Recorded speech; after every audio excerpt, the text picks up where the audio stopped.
뉴데일리 시청자 여러분과 함께하는 김성일의 엣지라이프. 오늘은 탄소 이슈에 관해 우리가 흔히 갖고 있는 오해를 풀어보고 탄소가 바꾸어갈 우리의 삶의 방식 살펴보도록 하겠습니다. 탄소 배출을 줄여야 한다는 미국이나 EU의 새로운 연구가 있을 때마다 버릇처럼 중국과 인도를 빗대어서 이야기하는 경향이 있습니다. 그 대표적인 인물이 미국 트럼프 대통령이죠. 트럼프는 인도와 중국의 탄소 배출에 대해서 오랫동안 불만을 토로해왔고요. 작년 대선 토론회장에서도 환경 문제와 파리협정 탈퇴를 비난하는 여론을 향해서 미국 탓이 아니다, 중국이나 인도가 얼마나 더럽냐, 이렇게 거세게 반박했습니다. 트럼프만 이런 말을 하는 것은 아닙니다. 2020년 2월 캐나다 정치인인 피터 맥케이도 불만을 터뜨렸는데요. 캐나다 전체가 전기와 운전을 중단해도 전 세계 탄소 배출량은 줄어들지 않을 것이라고 말했습니다. 트럼프가 겨냥했던 같은 나라를 향한 발언입니다. 지구 탄소 배출의 28%를 중국이, 7%를 인도가 차지하고 있으니 틀린 말은 아니죠. 하지만 이 주장이 전적으로 옳다고 볼 수는 없습니다. 보통 한 국가의 탄소 배출량을 계산할 때 그 국가 내에서 배출되는 탄소만 계산합니다. 매우 공정한 것 같지만 사실은 글로벌 노스, 즉 주로 북반부에 자리 잡고 있는 미국, 영국, 일본, 독일과 프랑스 등 선진국들은 산업의 주요 부분을 아웃소싱하고 있기 때문에 이야기가 달라집니다. In China 혹은 In India라고 쓰인 상품이 이들 나라에 얼마나 많습니까? 이런 제품을 생산하는 과정에서 발생되는 탄소는 모두 중국과 인도의 몫으로 계산됩니다.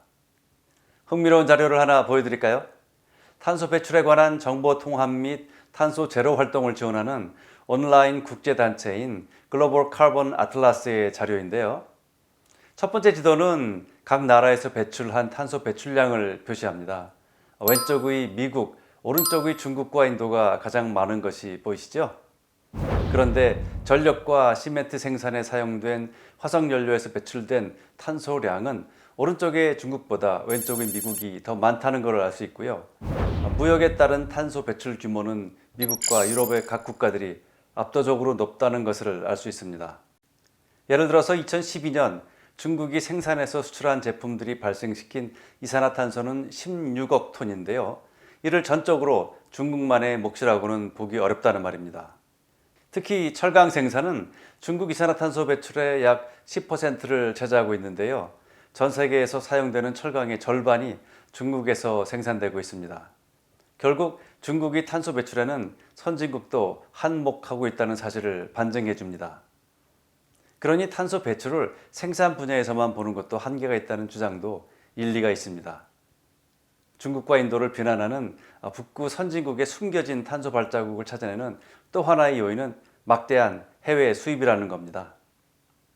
프랑스의 기후행동 네트워크는 가난한 나라보다 부자 나라 사람들이 해외에서 더 많은 제품을 자유롭게 구입하고 있으며 이로 인한 탄소의 이동 역시 고려해야 된다고 주장합니다.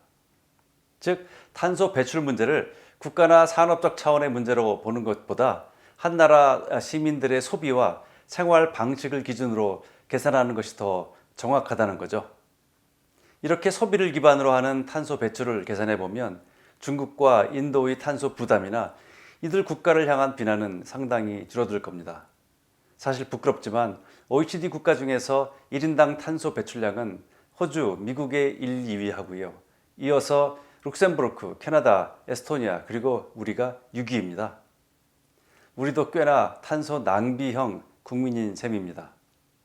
대기 오염을 구체적으로 살펴보면 이 점이 좀 더 명확해집니다. 2014년 IEF 통계를 보면 중국에서 발생하는 대기 오염 물질의 5분의 1에서 3분의 1이 수출 상품 생산 과정에서 발생되며 그 중에서 적어도 20%는 미국 기업 상품과 관련이 있다고 합니다.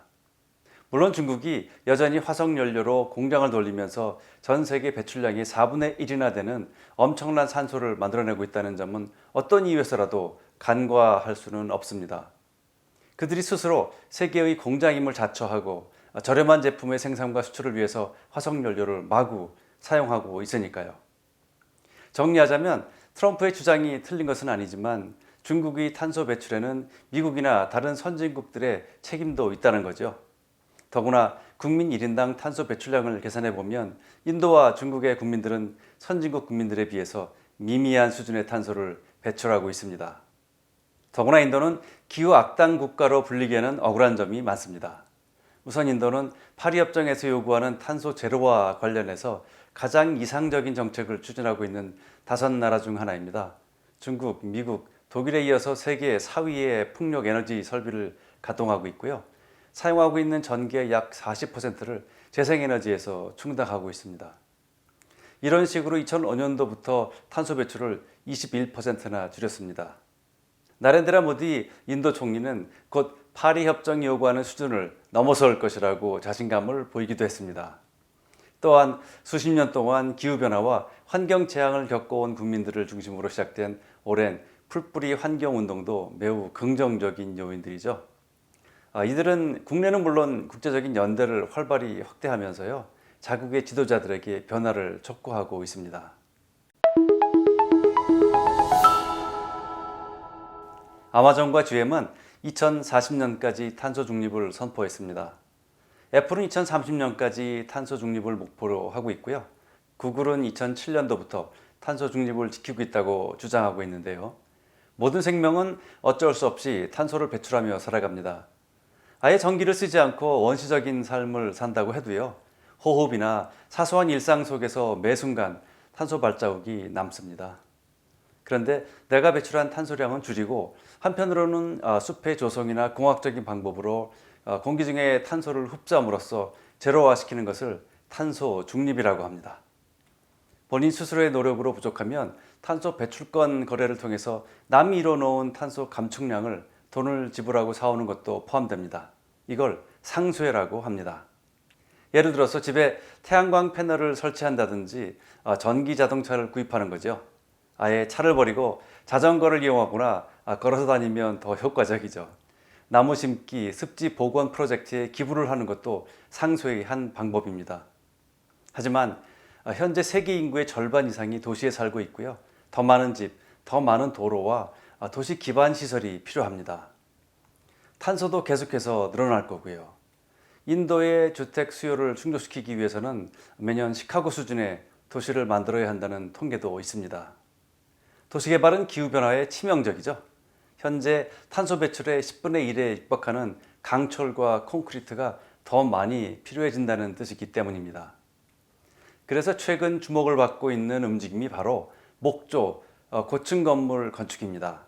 최근 몇 년 동안 목조 건물의 높이가 꾸준히 높아지고 있습니다.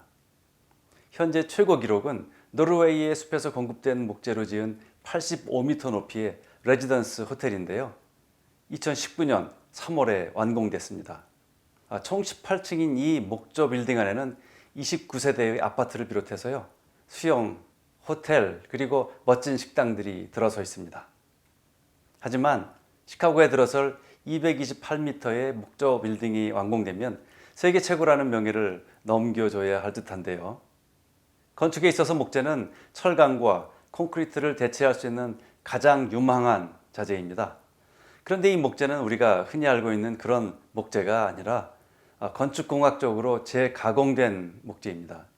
각각 다른 강도와 구조를 지닌 이 목재들은 기존에 사용하던 강철과 콘크리트보다 무게는 최대 80%밖에 되지 않지만 그 강도나 안전성은 훨씬 뛰어난 첨단 목재입니다. 목조 빌딩의 등장은 이산화탄소의 배출에 큰 변화를 가지고 올 것으로 기대되고 있습니다. 케임브리지 대학의 마이클 라미지는 그 도시에 건설된 90평짜리 4층 목조 건물을 예를 들어 설명했는데요. 같은 건물을 콘크리트로 지었다면 310톤, 강철이 들어가면 498톤의 탄소가 발생했겠지만 목재로 지었기 때문에 126톤이면 충분했습니다. 그런데 그건 시작에 불과하죠. 나무는 지속적으로 탄소를 흡수해서 내부에 고정시킵니다. 그 규모가 대략 450톤 정도 된다고 하니까 이 작은 목조 건물 하나로 탄소 제로 정도가 아니라 엄청난 규모의 탄소 감소 효과가 나타납니다. 나무는 죽어서 땅속에 묻힙니다. 그렇게 짧게는 수백 년, 길게는 수천 년에서 수만 년 동안 나무는 인간이 배출한 탄소를 땅속 깊숙이 묻어두는 고마운 자원이죠. 나무로 건물을 지으면 나무가 동일하지 않을까? 그래서 우리의 푸른 숲이 다시 벌건 민둥산이 되지 않을까 하는 우려가 앞섭니다. 하지만 문제가 없습니다. 예를 들어서 4인 가족을 위한 목재 아파트를 만드는 데는 약 10평 규모의 땅에서 자라는 목재가 필요한데요. 유럽의 울창한 숲은 매 7초마다 그 정도 양의 목재가 증가합니다.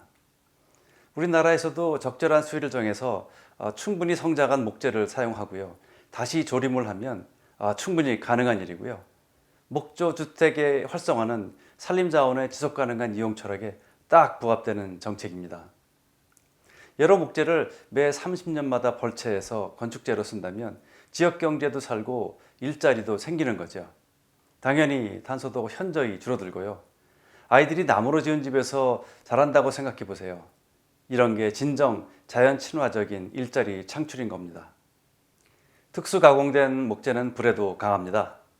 또한 시멘트나 콘크리트, 기타 플라스틱에서 발생하는 독가스가 상대적으로 적기 때문에 질식사로부터 그만큼 더 안전합니다. 좋은 점이 한두 가지가 아니죠.